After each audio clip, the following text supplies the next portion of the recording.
Kaugnay po ng umiiral na National Energy Emergency at ang hinihintay na suspensyon ng pagbabawas ng excise tax sa langis at sa iba pang issue. Kausapin po natin si Attorney Noel Baga, professor sa UP Department of Political Science at co-convener din ng Center for Energy Research and Policy o CERP. Magandang umaga po at welcome sa Balitang Hali, sir. Magandang umaga, Connie, at sa ating mga tagapanood. Attorney, ito pong umiiral nga na National Energy Emergency ay sinasabing makakatulong daw yung pagpapabawas sa excise tax talaga ng langis. Ano? Sa tingin nyo ho, yung sinasabing 6 pesos ba na mababawas dito talaga hong tugon dun sa sitwasyon po para magkaroon ho ng ginhawa yung ating mga kababayan? Magkahiwalay po yung dalawang yan. Nandun po yung kapangyarihan po ng presidente na isuspend yung excise tax. Nandyan po yan. Kaya kung i-exercise po ito ng presidente, ay mababawasan po ang presyo ng diesel by up to 6 pesos per liter at ang gasolina by up to 10 pesos per liter. Pero hindi pa rin ho ganong kalaki itong bawas kasi kung 130 pesos per liter po ang diesel ngayon, kung tanggalin po yung excise tax, ito ay magiging 124 pesos per liter na mahal pa rin.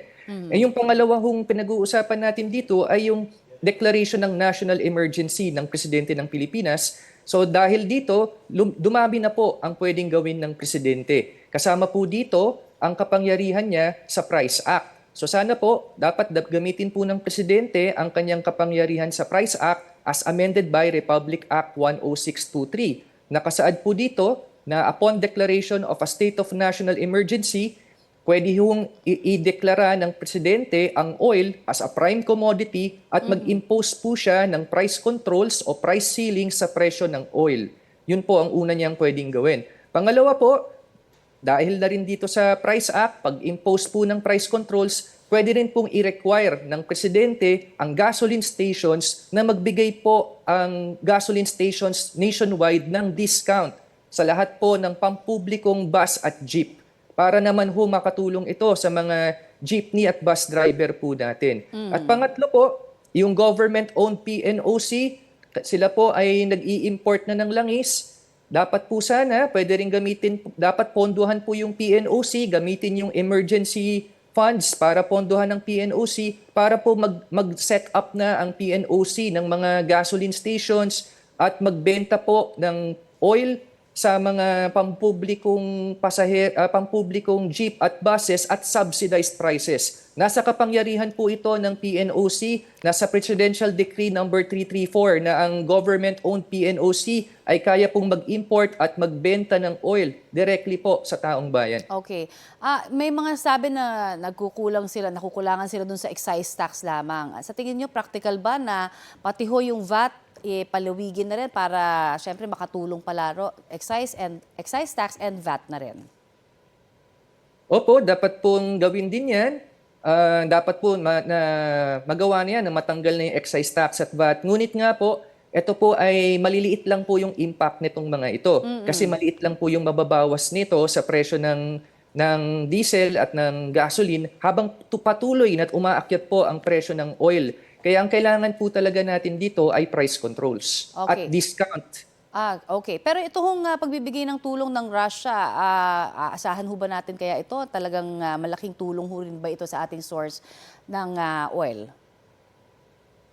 Ito pong in-import natin mula sa Russia ay crude oil po ito at maganda po ito dahil ma-extend yung capacity ho ng bansa natin for oil. Kasi ang sabi ho ng Department of Energy, meron na lang tayong 45 days left for diesel and 53 days for gasoline. So ngayon po na may bago tayong crude oil, kailangan pa po itong syempreng dumaan sa Petron Refinery.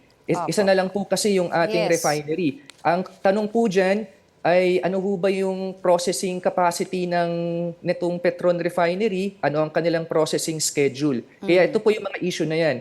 Nabanggit po ng Presidente na dahil po dito sa oil shipment from Russia, na-extend po ang ating oil capacity up to June 30. So ito po ay nakadepende sa processing capabilities nung nag-iisa nating Petron Refinery. Opo, at sa inyo pong palagay, ano ba yung mga dapat na konsiderasyon po ng ating gobyerno pagdating sa paghahanap pa rin ng additional na mapagkukunan po ng ating oil supply?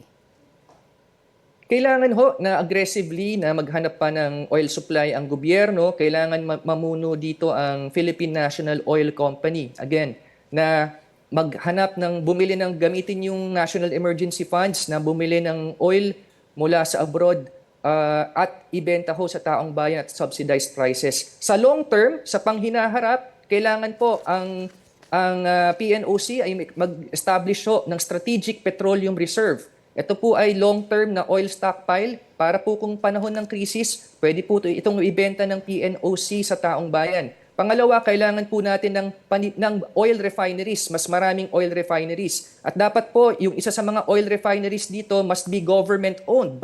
It must be owned by PNOC. Para ho yung crudo na naka-stockpile ng PNOC sa Strategic Petroleum Reserve, pwede niyang i-refine sa kanyang sariling refinery at pwedeng ibenta dapat ng PNOC sa kanyang sariling mga gasoline stations sa taong bayan. Ganito po nung 1970s to 1980s, kaya nagkaroon ho ng 1981 to 1982 Iran-Iraq War na nagka-oil crisis ulit, hindi na ho tayo masyadong naapektuhan nun. Kasi ho, meron na tayong Strategic Petroleum Reserve nun. I see. At the same time, kailangan ho aggressively i-pursue natin yung exploration development ng ating mga local indigenous resources sa Pilipinas. Kasama na po dito yung natural gas, oil, solar power, wind power. Opo, and speaking of exploration, may mga nagbababalahon na mga ilang senador sa ating pamahalaan na sana mas maging maingat daw sa joint exploration with China, no?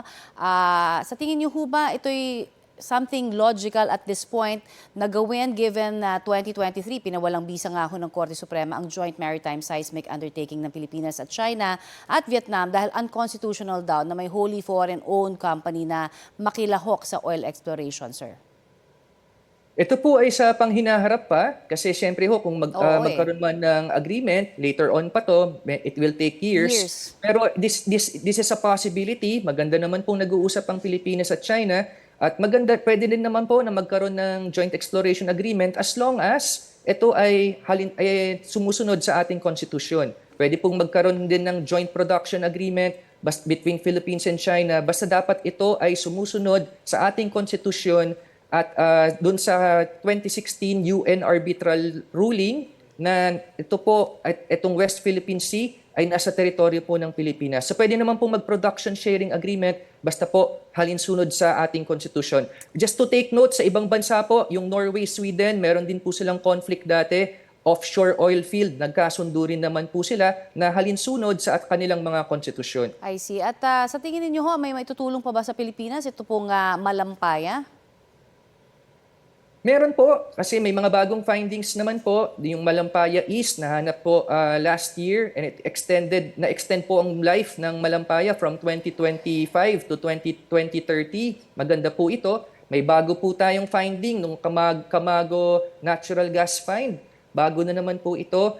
Maganda po ito at kaya dapat po mas aggressively na i-pursue ang exploration development ng oil resources sa Pilipinas. Just to take note din po, ang Philippine National Oil Company po, government-owned PNOC, ang nakahanap ng unang langis sa Pilipinas. Ito yung Nido Oil Field noong around 1970s. Kasi po nung panahon na yon, yung private sector ayaw mag-invest ng pera sa exploration ng oil resources. Ayaw nila. It was the government na nag-invest na mag-explore ng energy resources. Sumunod na lang yung private sector. Ganon din po ang kailangan gawin ng Pilipinas. Dapat po bigyan ng Kongreso ng mas maraming funding ang PNOC and let PNOC take the lead once again sa exploration, development, and production ng oil and other natural gas resources. PNOC din po ang nakahanap ng unang natural gas find sa Pilipinas sa Isabela at ito rin ang nag-develop ng geothermal energy. And then sabay-sabay lang po, kasama natural gas, pati po